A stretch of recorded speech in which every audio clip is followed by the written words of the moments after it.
Alright, y'all, so I hate talking about money. It is my least favorite thing in this world to do, but considering that one of the most popular questions that I get asked is about podcasting and how to actually make money, it feels like it's time for me to put y'all on and tell you how I made 5 figures doing my podcast in just the first 3 months, and that does not include any advertising dollars. I'm gonna tell you how you can possibly do the same. Cue the vlog. But like, Dramos made it. My name is Dramos, and I'm probably best known as the dude that sits next to DJ Envy on The Breakfast Club. And while that's been a dream come true, if we're being real, I'm also so much more than just that. I'm a DJ, a music producer, a TV personality, a radio and podcast host, but more importantly, I'm just a man taking life day by day, trying to make the best of it, while hopefully making this world a better place. And who knows, maybe my story will inspire some of y'all to do the same. Two bottles of that Clico bad shit, trying to hit it like a free throw, got 'em saying, Poppy just can't do it, that perico. I'm about to hit 'em off with them Cinos, got 'em saying, hey yo, Dramos, this shit finna blow up right here. Yo, yeah, why? Dime grande. Alright, so a little bit of insight into my life right now as it pertains to today's topic. Podcasting has taken over my life. I'm somebody who has moved from working in radio for really big radio shows, really big radio stations, to doing podcasting full time as both a host and also a producer on multiple podcasts that you've probably heard of. And with that said, I would give you my first piece of advice if you're thinking about starting a podcast, you have a podcast idea, maybe you're in like the beginning stages of your podcast. If you are in this game just to make money, don't do it. Just stop. This is one of the most difficult spaces to not only break into right now, but just in general, even if there was zero competition, it's incredibly difficult to stay consistent because this shit is a lot of work. And unless you are some celebrity with a big following, the checks aren't just going to roll in there so easily. Now, hopefully that has weeded out some of y'all who are just in this for money, and hopefully I just have y'all who are now genuinely interested in creating a podcast and having a creative outlet for yourself. Now that I have just y'all watching, let's discuss the ways of making money doing podcasts. As I set this down on my podcast desk that I have here, I'll give you all a proper studio tour once I kind of finish up a couple things. This light is bothering me behind here. Hold on a second. A little bit better, whatever. We're good. Anyway, so let's talk about podcasting as it exists in today's standards. So for a while, podcasting was kind of like the Wild Wild West, you know, where you had, and it still is in some ways, but you just had random people creating content, putting it out there, and developing a fan base because there weren't many people doing it as far as big names, right? Like a few years ago, you didn't have to be a big celebrity to have a successful podcast. Well, the game has changed now because people have realized, big companies have realized, there is a lot of money in podcasting. So it's very much oversaturated, and now that the big companies, like the one that I'm partnered with, have gotten involved, you sort of have more of a blueprint and a structure of how to find some sort of success or how to navigate the field of podcasting, and it's kind of created 2 ways of profiting from your podcast. You have the independent route, right, which is like the normal way that you literally just do everything yourself, you distribute it yourself, and that's how you put out your podcast to the world, and also how you potentially have to figure out how to monetize from it. Or you have the route of partnering with a podcast network, which is what I did. Now let's start with that first. Let's start with the idea of having a podcast network behind you, because I know that's going to be like the sexiest one for people, because that's probably the most definitive way of making money that requires the least amount of work from you personally. But there's also a lot of things that you should know about it. Like these days in 2021, the idea of getting on a podcast network would probably be the equivalent to being an artist and then getting signed to a record label. It really has the same amount of feel to it, and the level of competition, just because so many people are getting in the podcast space, it's probably pretty much the same. It's incredibly difficult to get on a podcast network if you don't have some sort of buzz from somewhere else, some sort of, celebrity status. And that is, of course, because it comes with a level of perks. So I'm going to tell you about my deal as much as I possibly could. But basically, how mine worked, and not every podcast network works like this, but I'm partnered up with iHeart. And they're one of the biggest audio companies in the world right now, so they have some more money to throw around. And we've seen this before, right? Like Spotify with Joe Budden and however much he was getting paid. And we just saw Rory and Ma from the Joe Budden podcast do this, right? Where they apparently signed a deal for like $10 million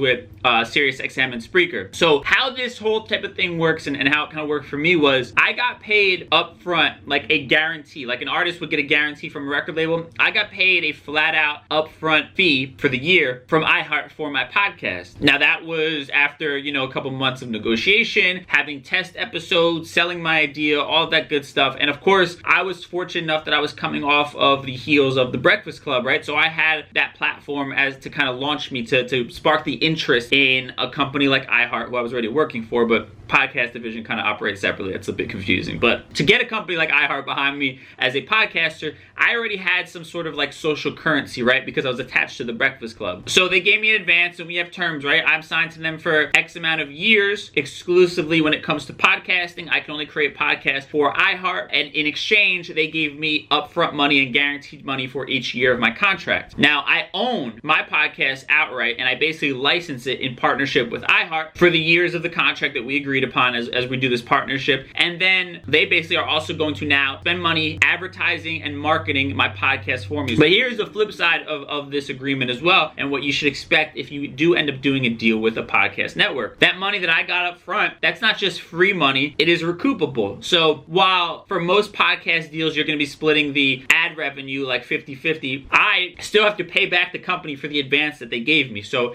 I don't receive any of the advertising revenue until that upfront money they gave me is paid back in full. And there's no guarantee of how long that might take. It just really depends on like impressions and how many plays that your podcast gets and how much time has passed by and things like that. So I can't give you a clear-cut answer on how long it would take for me to now start seeing ad revenue. But I will eventually, once we, kind of hit that threshold of that money being recouped, I'll not only have the money they gave me in advance, but also be consistently making money off of ad revenue. And by the way, not every podcast network operates like this. Like I've heard other friends who I know who have podcasts on different networks, they didn't get like an advance up front. Basically, the podcast network just sells ads and they basically split the profits from that, just like I was talking about, 50-50 essentially. But because they didn't get any money up front, the podcast network basically doesn't retain any rights to their podcast. But with me, I gave up certain rights, certain percentages in exchange for basically the marketing muscle and the guaranteed money that I get from iHeart. So it's all different depending on what's important to you. For me, it was important to be able to dive into podcasting full time, and getting to partner with a brand like iHeart, who really is one of the top tier companies in this space, it just made sense for me. So to recap, I got guaranteed money, which I wouldn't have had if I gone independent. I have a whole marketing team that was pushing my podcast to different platforms, and essentially just overall creating a marketing plan was something I would not have had if I was doing this independently. On the flip side of that, I now am exclusively with the company, so that means I can't just go rogue and start doing other random podcasts and joining podcasts and creating them without pitching it by iHeart first, which some would say is not necessarily a bad thing, because that means I have the direct access to a gigantic company when I have a new idea. It really just depends on kind of how you want to move and how much freedom you want. I also now have to split my ad revenue with another company. Again, they're the ones kind of creating that, so it kind of goes either way. And at the same time, potentially speaking, they could tell me, we don't want you to air this particular episode, right? That hasn't happened yet. I don't foresee it happening. Everything has been pretty chill, but potentially speaking, I have a partnership. So anything I do is a direct reflection of them. So while it hasn't, again, affected me in any way, shape, or form, I'm putting out the content that I want and not asking for permission. Hypothetically speaking, I could, get pulled off if they're not in agreement with something I'm doing. And now with that said, now let's talk about being an independent podcaster and doing it all on your own. Trying to hit it like a free throw, got him saying. Bobby just can't do it that perico. I'm about to hit him off with them shoes that I'm saying.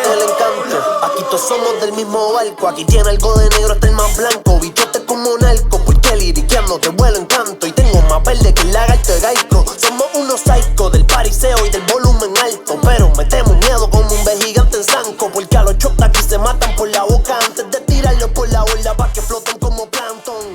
Alright, so now let's let's cover the independent side of this. And we've seen a lot of people finding a lot of success within this. I mean, somebody that I look up to is Andrew Schultz, who has the Flagrant 2 podcast. And that one, as far as I know, is independent, and they do everything in-house. Now, for starters, when it comes to the independent route, you have to do everything yourself, right? Record, edit, find advertisers, find money, all of that kind of stuff. Find ways to distribute it, create your content, marketing plans. Everything falls on you. And listen, it just depends on the type of person that you are, right? And also, I just want to say, you can start out doing everything independent, and then when you find some success, get the attention of a podcast network. Like, that probably is the most realistic route. And we'll use Andrew Schultz to me as like that independent example when it comes to Flagrant 2 podcast. Like I said, a lot of his stuff is through Patreon, so people will subscribe, and Patreon is essentially like OnlyFans except not for porn. And people will essentially, you know, subscribe for exclusive content, and that could be your podcast as a whole. If you have a solid fan base like that, they will pay whatever it is, $5 a month, to be able to access your podcast. On top of that, he can also sell extras like, you know, live streams and merch discounts and exclusive interviews and whatever it might be that you can do on Patreon. But that is a great route if you're going independently. But also for that, you need to have a little bit of a fan base who's willing to kind of pay to hear what you're doing. So to me, you're going the independent route, your marketing is going to have to be very grassroots. Be that, you know, Instagram marketing with your video clips and things like that,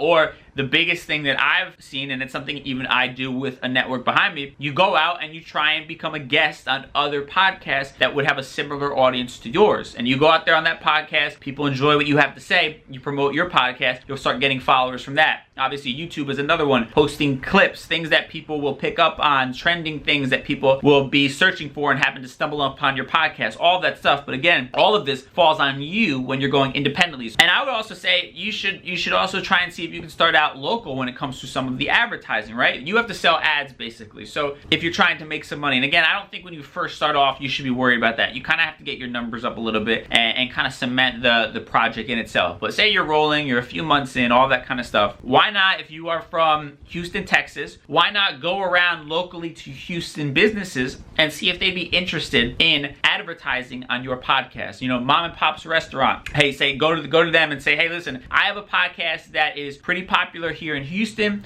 for $300 a month. We'll do in-house ads on each and every episode. And that's gonna require a lot of work. It's gonna be difficult. You're gonna hear a lot of no's. But if you're going the independent route while you're building your brand, or you just wanna have complete ownership of absolutely everything and nobody overseeing anything you do, this is the kind of stuff that you're going to have to do. And a little pro tip as well, what I've learned here being with iHeart, my podcast airs twice a week. And you'll see, I believe Rory or Ma, who just signed that new deal with SiriusXM, that for big money, their podcast is now twice a week. And I think personally that this is going to be a trend that we start seeing in the industry. Now, obviously, certain podcasts have done that, but generally speaking, most podcasts drop like once a week. But to kind of capitalize on giving advertisers the most bang for their buck by airing twice a week and running, let's say, those same ads now twice a week instead of once a week, that's another sell you can have. So whereas maybe you could have told mom and pop's restaurants, well, we have 4 shows a month, so you're gonna get 4 ads a month. Now 8 ads a month, so that value becomes a little bit more. And real quick, pros and cons of being independent. Pros: you literally own every single thing that you do. You own it, so any money that comes in, 100% of it